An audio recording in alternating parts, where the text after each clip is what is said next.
Le plan de compression proposé mardi par la Sûreté du Québec compliquerait considérablement le travail sur le terrain et met donc directement en danger les interventions préhospitalières et la sécurité du public, une décision qui est jugée irresponsable par le syndicat des paramédics de la région affilié à CSN régional. Il y a une collaboration, encore une fois, entre les forces policières et les forces ambulancières. Puis là, c'est un enjeu littéralement de sécurité là, des travailleuses et des travailleurs du préhospitalier.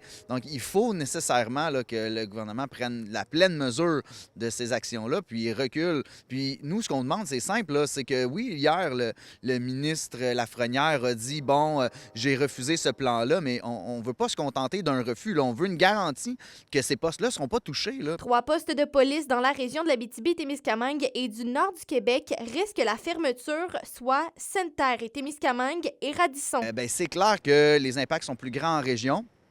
Et la raison, elle est simple, c'est que souvent en région, on fonctionne déjà au strict minimum.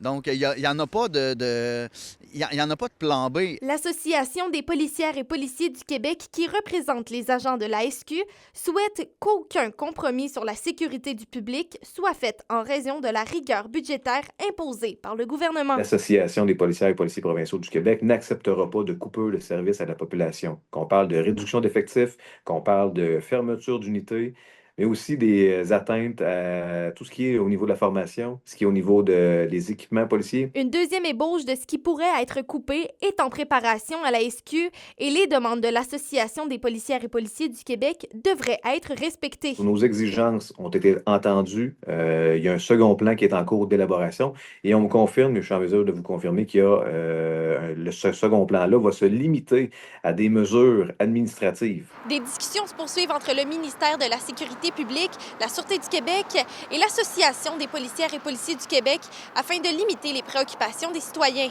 Roxane Caillouette, RNC Nouvelles, Rouyn-Noranda.